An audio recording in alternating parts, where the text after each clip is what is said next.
welcome to episode 8 of the In Our Headspace podcast. This is going to be another shorter one, but it's Halloween in a day after this comes out. So the day this episode comes out is actually my 21st birthday. Yay, hooray. Isn't that a full moon? You can moon? send me gifts to my P.O. box. Isn't that a full moon? I think it might be a full moon. I have no idea. That would be perfect, though. Anyways, we're going to talk about spooky stories.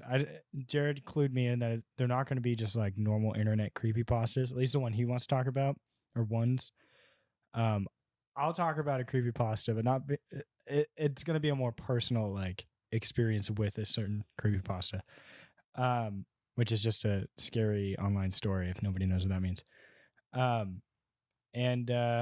One other cool thing that I want to say is we are almost at 100 downloads on our podcast already, which is Who the fuck's downloading it? I don't know who is listening to this. I know of a grand total of like 5 people at most. I'm just like, yeah. Out of all of them, you pick this one? I know. I don't know what, I mean, maybe we're interesting. Maybe I'm knocking us too hard. I just don't know. Anyways, this is its own thing. The only reason I even want to model our podcast this way is because this is what I like listening to. But I'm not alone there, apparently. So it's like, cool. Anyways. I'm just here to show up and talk. Yeah. So let me get the timer ready. Jared, you can take it away with your initial story. So I will get into a weird thing, but I want to set a foundation first before getting into it. Okay. So first, I'm going to talk about.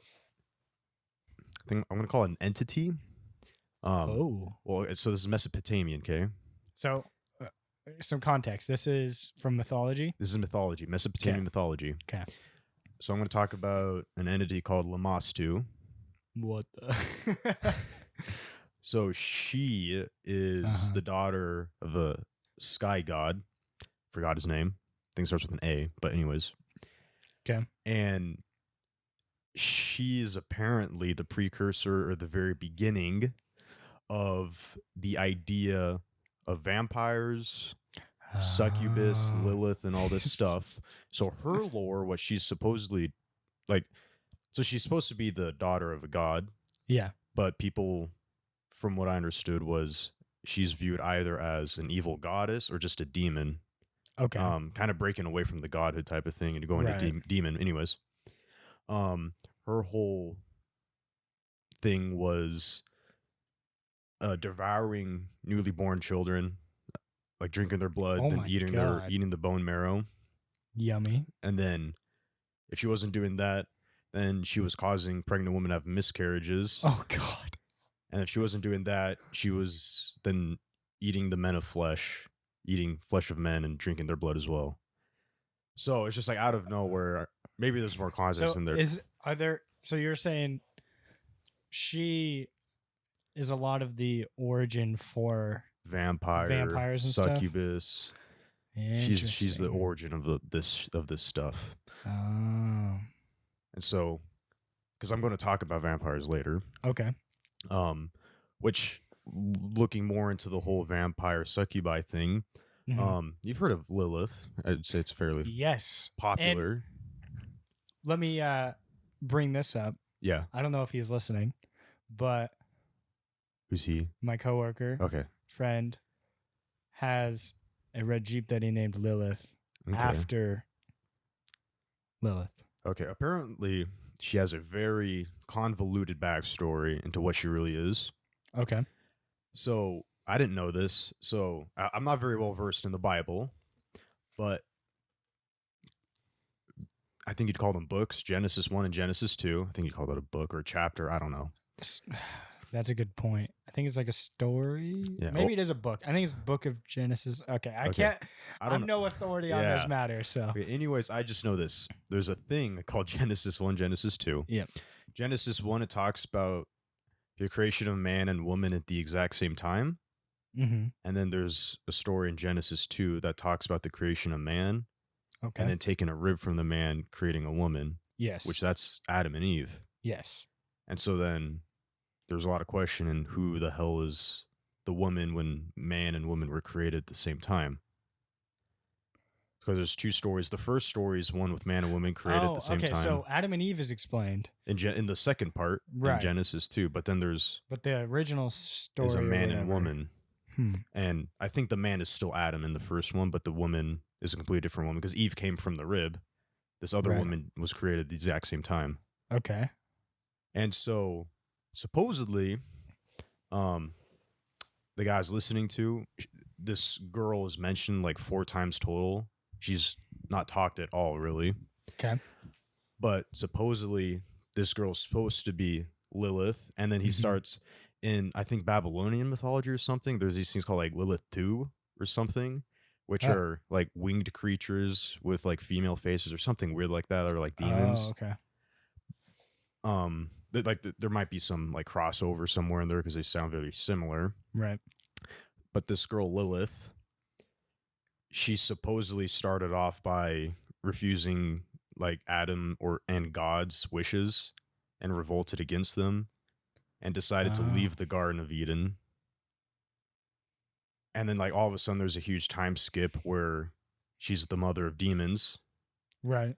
And her whole thing is, and I didn't know this, at nighttime she harvests the sperm of men to create more demon children. Oh my god. Is that what the kids call it these days? Yeah, that's what they call it. Harvesting. And there's some weird stuff with I think it was an archangel that spoke to her, and as punishment for whatever she did, every day they would kill like 100 of her children, something like that. And then she had a third part, which I forgot. That's okay. Basically, this character, this idea went through a lot because it started off, and I think the first part's kind of the most important part, revolting against God and Adam, because supposedly about reproduction, Lilith refused to be dominated, submitted, so having sex, refused to be on the bottom, because she didn't want to be dominated. Yes. And she refused to do that, and there was some weird power grab dominance thing between Adam and Eve where both of them refused. Okay. And Lilith came to the conclusion of, I'm just going to leave. And so that's what she did. And that's when bad shit started happening with her and her story. And then all of a sudden, again, she's the mother of demons and whatnot. Right. And doing all this crazy stuff. Oh, the other one was she also herself was like a succubus and killing people and killing pregnant women. That was another part. Oh, after, so she's like kind of part of that.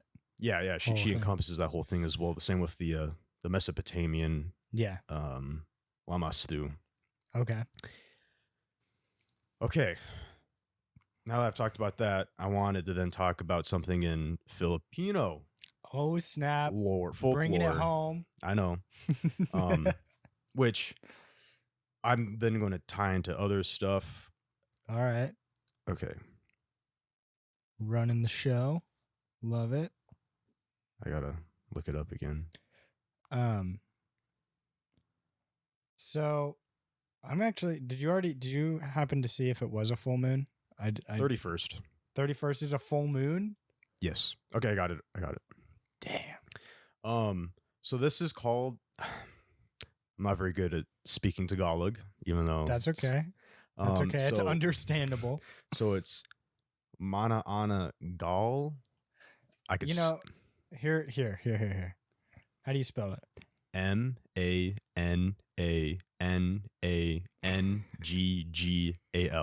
Oh, here it is. All right. Oh, Philippine. It says real. That's funny. Okay, here we go. You ready? This is how to pronounce it. Okay. Texas speech. Gosh dang it. Hold on. Let me find a video because that was a stupid website. How to pronounce Tagalog. That's funny. Okay. This is like a video telling a story, so I'm trying not to spoil it, but I want to see if it'll Before you sleep, I will tell you the story of the Manananggal. Manananggal. There we go. I can't take that serious. Before you sleep, I will tell you the story of the Manananggal. Okay, but this thing is a vampire. Oh, okay. Is what you'd class. Yeah. Christian equivalents of vampire. Hmm. And so, what this thing would do at nighttime, it severs the top portion of its body, rips itself in half. The upper portion has wings. It flies, and it goes and eats the unborn baby and pregnant woman through their stomach or whatever. Dude, I don't know why they had to include the detail that it rips itself. I don't know. And that's the pictures when you look at it. It's just half. Here, Yeah, let me like- look at pictures. And then for some reason, people decide to make like fan art anime pictures of Oh, it, of where they try to course. sexualize it. That's essentially the same as Rule 34. Yeah, what I don't get is like, does it rip it? Oh, I see the anime pictures. Mm-hmm. Does it rip itself in half so it's lighter? I don't know, What but the heck? so this is. I always wondered, what the fuck is that lower portion doing? It just stands there. It's just waits for it, standing up. like it's just waiting for its upper half to come back. just it's falls it's just over. kicking rocks or sitting down. Jump roping. And so from What the the Manananggal is said to favor preying on sleeping pregnant women using an elongated proboscis-like tongue to suck out the hearts or fetuses or the God. blood of someone who is sleeping. It haunts newlyweds or couples in love. So is it shaming love? Is that the point? I don't know, honestly. It says it's like a witch. Oh, it translates to one who removes, takes off, separates. Oh, that's it. So one who removes. So, i.e., limbs, body parts, etc. Credit to Wikipedia if Yeah. that's important. It's very important. But I then Interesting. want to kind of jump back into the lust and succubus topic. Yeah. Because I listened to this little talk about this thing called the Seven Princes of Hell. Oh yeah. Payman. The German guy. I don't know. Payman is one of them. That's from Hereditary. You watched Hereditary, right? I have not seen Oh, Hereditary. okay. Okay, so he's not on the German guy list. I forget this guy's okay. name. But the list started out with the seven. And what I find interesting about this list of the princes of hell, Yeah. it seems kind of it's very broad. Like so I'll first start like Lucifer as being the very first prince of hell, Right. and Like number one or like just starting off the list. But he's okay. supposedly supposed to be the most powerful as well. Yes. He's supposed to represent the symbol of pride, and the whole point was being he was so interesting. prideful. He thought he was more perfect than the other angels, Right. and that he thought he's more perfect than God. Right. And then he started the whole revolutionary war in heaven with the other angels, Right. and turned himself into the dragon. He viewed himself as better than God, and then God cast him out. Something like that. Something like that. It's just like there was supposed to be some sort of symbolism because it was Michael on the other side, the archangel, who led the other angels to fight Lucifer and his angels. Mm-hmm. And there's supposed to be some sort of meaning where God didn't have to intervene for the good to win. It was supposed to be Right. something like that. Something along the lines of that, from what I understand. But I kind of want to read more about that whole story because I find it very fascinating that there was a war in heaven, because that's the last thing you'd ever think of. That I find that very strange, honestly. But that happens before. That happened before any humans were around. I don't know, because Lucifer before Presumably. hated mankind because he was bitter that God, for some reason, prized us so much, even though we were so flawed compared to him. So maybe it happened around. Okay, this will easily be corrected, but I'm just speculating. Does that mean it happened around the time Adam and Eve were created? Yeah, okay, so this was Because Satan was, or Lucifer was the major plot point in the Adam and Eve story. yeah, so to spite God, Yes. there's two stories. Lucifer convinced an archangel, I forget, it's like Sam something, He Oh, convinced in this one story he convinced this archangel to turn into a snake to get Eve to bite the apple. Right. But then in other ones, it's Lucifer who turns himself into the snake. Yeah. It's kind of unclear which one's a snake, but it's someone. Right. But he did that to spite God because he was pissed at God that he loved man so, like, he just loved them for He some loved him reason. more than I think he loved Yeah. them more because Lucifer was also supposed to be, I don't know if I want to call him the perfect angel. Oh, but yeah. he was supposed to be he was the beautiful one. He was just the angel. He was the perfect angel. I think you got it right on the head there. Yeah. And from God loving us, pissed him off. Because he wasn't center of attention. And then just things spiraled out of control because he thought he was perfect. Right. And then turned out he wasn't. Right. Obviously. And so then it goes more into like mammon. He's supposed to be greed. Okay. And one I found was interesting. He decided for one of the princes, he said the Leviathan was, and the Leviathan Yes. is used in it's used a lot because usually when I think of Leviathan, kind of like Jormungandr, some sort of world serpent type of deal. Leviathan's a big thing in Judaism too, I think. And so I thought it was kind of cool actually how he used the Leviathan for being a prince of hell. He referred to it as like its mouth being the gate to hell. Oh, and so when you open it, so he is supposed to represent envy, Mhm. and people that are envious, he swallows, and that's how you like go into hell. Right. And I just thought that was really cool, and how he somehow integrated the Leviathan being in hell, Right. or being the gate of hell. Hell, yeah. And then another one that I thought was cool from his list was Satan, Mhm. making Lucifer and Satan two different entities. Oh, interesting. I don't know the exact details because from what I understood, it was Lucifer was just that of a fallen angel, Yeah. which still turned ugly. But there's also people saying that Satan is, they call him the figurehead of hell, Okay. and not saying like, The president of yeah. It just seems like in different stories, depending on the religion, there's a difference between Lucifer and Satan. So, but then other times, Lucifer and Satan are the same person. What I was taught as a little kid was Lucifer was his angel name. Satan became his name after he went to hell. Okay. Yeah. And so you have stuff like that. And what was so interesting about Satan, so he's supposed to represent wrath. Oh, okay. And supposedly during the Middle Ages, witchcraft and whatnot, that was associated, and black magic was associated with Satan, devil's work and whatnot.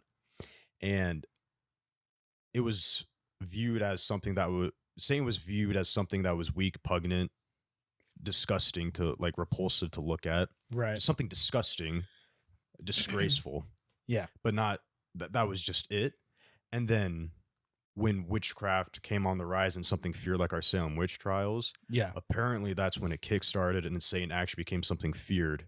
Whereas before people viewed him as like some sort of weak entity that was repulsive and disgusting. And Fascinating. But then as witchcraft became feared in our culture, all of a sudden the power to Satan increased so much where then people feared him. Whoa. And before, Satan was just nothing. So Satan wasn't viewed the same way No. as he is now. No. Interesting. And I was like, that's kind of crazy.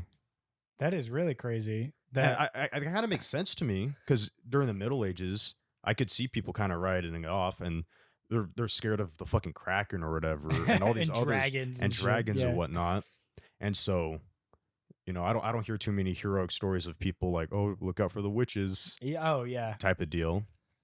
And then after time goes on from that time period, witchcraft all of a sudden does become feared. And witches are also known to be like gross and and unpleasant and interesting. And so from there, the whole fear of Satan, the power of him just blew up. Yeah. I thought that was really interesting. And then I thought there was another interesting one. Have you heard of Belphegor? It's funny because that name doesn't sound like foreign to me. I feel like I've heard the name, but I have no context to it. So this guy labeled him with laziness, Okay. or representing laziness, which people are critical of because he's more deceitful, manipulative, not necessarily lazy. But this guy just decided to label Belphegor as representing laziness, sloth. Yeah. And what I found interesting about him, though, is that he would manipulate man to build like demonic structures and whatnot and shrines for him or whoever else, for evil entities or whatever you want to call it. Right. And I just thought that was really interesting because I know there's weird stuff in religious scripture about architecture and whatnot. I know there's this whole story about Solomon's ring, which is supposed to be it. Solomon's ring sounds like sci-fi fantasy. Yes. Because I think it had the power of like teleportation was a part of Solomon's ring, but Solomon with the ring was creating like this whole temple, and it was described looking like electricity, but they didn't call it electricity. They said it was like blue snakes or something moving really fast is how they described like the temple being built for the ring. And there's just crazy shit with architecture and stuff like that in religious stories. And even so, this goes back to the megalithic objects that I've talked about so many times. Has become a staple. But what I found interesting about all these stories, specifically, like, because when you think of something bad, I think it's like for religious people, defying God is a really bad thing. And then like ignoring religion, like having creatures eat newly born babies, eating pregnant women alive. Yeah. That stuff's bad. And so the thing that I had in common with, like, for example, disobeying God or going out at night and having your fucking child eaten. Yeah. It all seemed to center around the idea of fear is like how I like to view it. Yes. I'd say what's really fascinating about religion and ancient religions / mythologies, however you want to label them, a lot of them serve as a way to teach and enforce morals. And there are many of them that use fear. So there's like fearing the deities or serving the deities. And there's like the two angles that pretty much every religion takes. Is it like in Greek mythology, a lot of it was based around like fearing the deities because they would build shrines and sacrifices and stuff. And then a lot of Christian religions, it's about serving the deities or whatever. But like at the end of the day, it's just interesting that all of them are used to teach you something, and there's a consequence to each lesson that they're trying to teach. And that's what I like, because there's times when you go against the will of God in Christian religion, you get punished. Yes. Some negative consequence happens. Same thing in Greek religion when like Arachne, was it sewing or weaving or whatever to Athena? She beat Athena in a sewing competition, but that was seen as hubris because hubris is just an extreme form of arrogance, basically putting yourself on the level or above a god.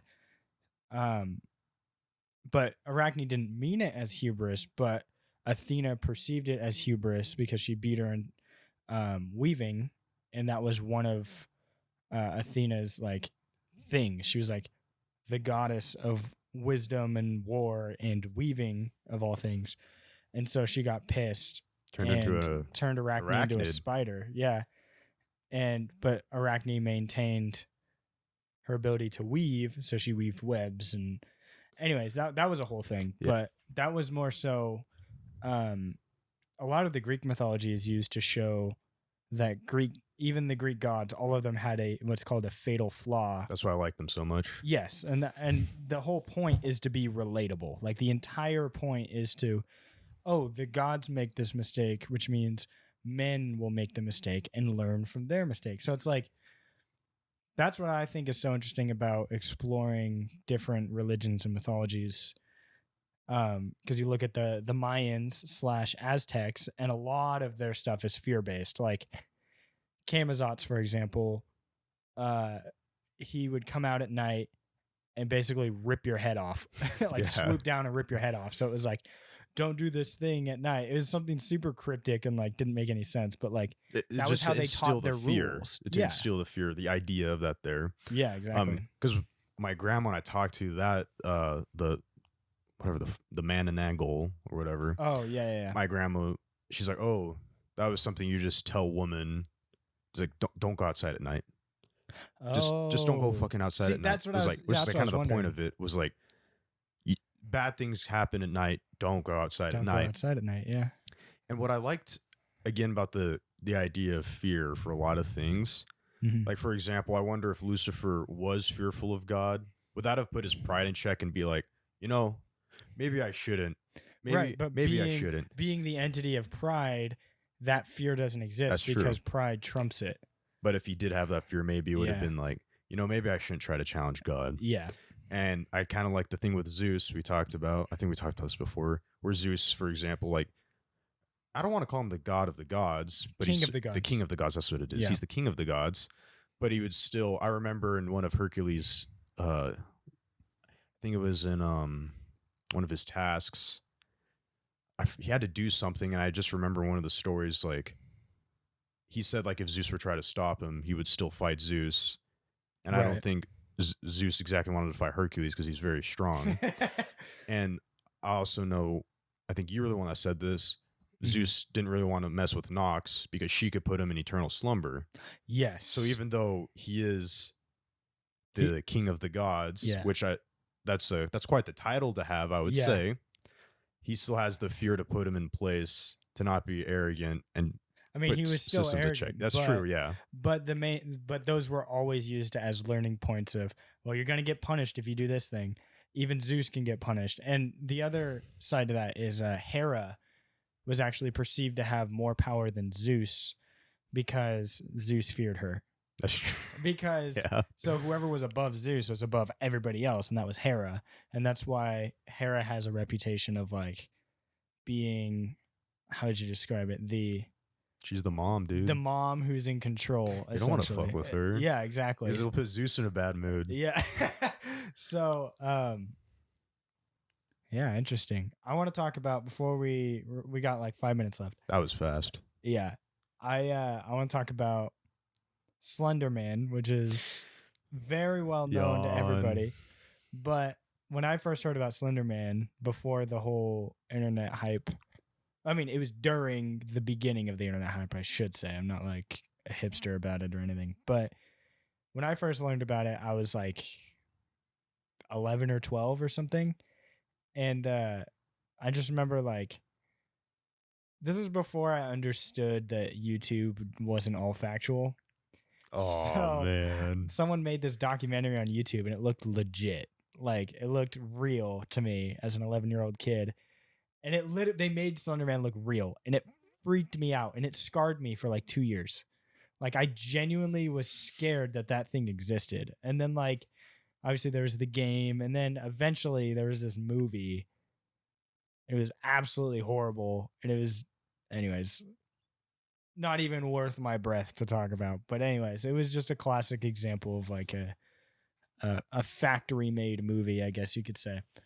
But I just think it's interesting that there's those mythology stories. There's like classical horror creatures like vampires and werewolves. And then within the time that the internet became, like, online social interaction became a thing, like, we have our own modern day mythology, which are like urban folk tales and things like that, where it's like like Slenderman or what was the other one? I don't know. It was the Jeffrey the Killer or whatever it was called. Fuck all that. Yeah, like they're really cheesy and bad, but like that is an example of like that's just something we do as a society and as people.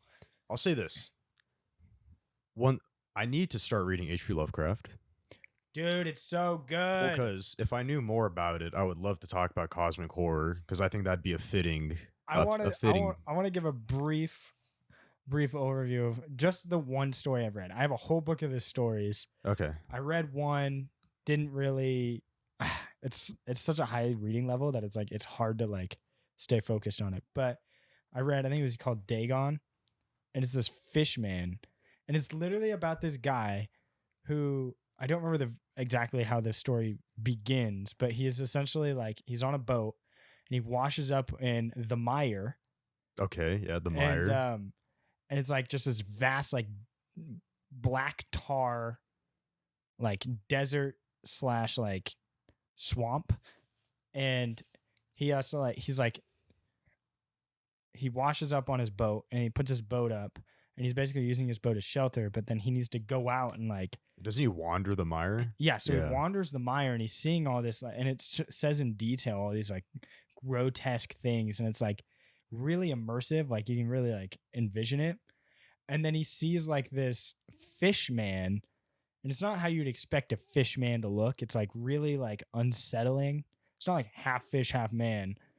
And he describes it as like he sees it and it stares him down and it just sprints at him and just like Oh God. wiggles at him and just like attacks him essentially. And then he's like, he wakes up and he's in a hospital and it's like in his head. And every time he closes his eyes, he sees it every single time. And he tries to tell people, but people won't believe him. And then they label him as mad and crazy. And then like he drives himself insane to the point where he's like, no one's going to believe me. I'm never going to escape this. I'm never going to get help. I'm going to end it all. And he like jumps out a window and kills himself because he can't escape the madness that was like induced on him. I have a little theory. It's not very well thought out. I need to think about it more. But it does have something to do with the significance of humans. Yeah. Because I was interested, like, God went out of his way to make us. Yep. He had some sort of love from us. Lucifer Yes. was jealous of that. We held some special place in his heart for some reason. Because we're the image of him, supposedly. Yeah. Complete 180, looking at H.P. Lovecraft. It seems like there's some importance, because from what I understand from Lovecraftian lore, ignoring Azathoth. That's the one where like we're the byproduct of his dream. Just ignoring that. It seems like a lot of these outer entity gods, or whatever you want to call them, like there's like shrines of worship for them where you could worship them. But they don't ever notice us. We're insignificant is the whole idea. And like, why? I just find it because like I know there's some stories, even in I think WoW, because they do have some H.P. Lovecraft based characters. And I just find it, and even in the lighthouse or whatever, the one guy where that's the shrine and he keeps it clean and whatnot for the cosmic horror gods or whatever. It just seems like there's something special about humans, but sometimes they could be taken down these rabbit holes and amount to nothing. Is kind of how I like to view it, because I wonder if a quote unquote human could be destined for greatness, but in order to have something high, you got to have something low. Yeah. In order to have something cold, you got to have something hot. Yeah. And so I wonder if it's just something that could be quote unquote turned into greatness, could just slave away in like the H.P. Lovecraftian lore, where it's just some cultist in the background that is meaningless when it could be something completely different. Right. That was just something I was thinking about. Lovecraftian. I started watching. I started reading. I got like a decent way into the Call of Cthulhu, and the whole idea was there was groups of cultists that were being like, these detectives were finding their remains of these hideouts, and they were like leaving clues of what Cthulhu was and like describing him. But like this, basically, I'm at the point in the story where like they were on essentially this goose chase trying to like track down like what was going on and why these people, like once they would stop one group of people. Okay. But then another one would pop up. So they're like, this isn't just like one group. Like this is like somehow a widespread thing. I haven't gotten that far into the story, but it was just interesting that like I felt like the theme was like the inevitability, but the other aspect of it was that the humans trying to make contact with Cthulhu weren't recognized by Cthulhu. Humans were so insignificant that he couldn't care less, or it couldn't care less, because he's no matter what they did. He's like an entity. Is an He's just- elder god to the point where like he's beyond our comprehension and he's beyond our reality to the point where like we barely even exist. Just like I wonder if it was this. What were we talking about? I think this was a conversation you and I had where it was like, you don't think about the anthill that you walk by or whatever. Oh, so we're talking about aliens, and I yeah, would say like yeah. if an alien were to come by Earth, I would imagine they'd view us as an anthill, And And they they'd be wouldn't like- really spend much time. Yeah, they'd be like, "Oh, look at those ants." And that's essentially like, Primitive. yeah, and that's exactly how the elder gods see us, is like primitive, but like almost annoying or something like that. We're an infestation in their home, Yeah. and they're like, "We're going to eradicate you." So, anyways, I think that concludes our spooky episode. I thought that was pretty interesting, actually. This is our first time talking about just straight up like fiction or whatever. No, okay, that might be it. Talking about something that isn't like Mythology. our opinion on something. Yeah, which is cool. So we could probably do more of these for different themes. I do like talking about this, but maybe since this is a limited time, like this show is a shorter episode, we could potentially expand on it next week if we wanted to. Yeah, I just thought it would be really nice to quickly get into it because like Halloween, monsters, fear, Oh, and yeah. whatnot. It's the season. I feel like the important part when like talking about it is like the so what. It's like so what that we're talking about all this stuff. 'Cause Yeah. that's why I wanted to talk about fear and the quote unquote importance of it and Yeah. stuff like that. The impact. Yeah, the impact. So, anyways, that's going to be it for this episode. If you haven't and you want to stay up to date, follow us on all the social media. We already have a 5-star review on iTunes. Does it say who reviewed it? No, it just says we have Aw. one. But if you like it, you don't have to leave 5 stars. Please don't leave Don't leave a a 1 low star. score. But if you like it, leave a review or just give it a star rating. You don't have to type anything out. The person who did it didn't type anything out, which is fine. But it helps like when people are searching through stuff. Oh, this has this many stars, and they can kind of gauge without having to get into it. Yeah, we post every Friday, new episode. These last 2 have been short because of a storage space issue. So technobabble, but next week we're gonna get back to our normal full-length episodes. After this month, we're free. Yes, we're free to go for hour and a half or hour-long episodes again. So that'll be fun. Look forward to that. Happy Halloween a happy day before Halloween. And yeah, hope you have a spooky night.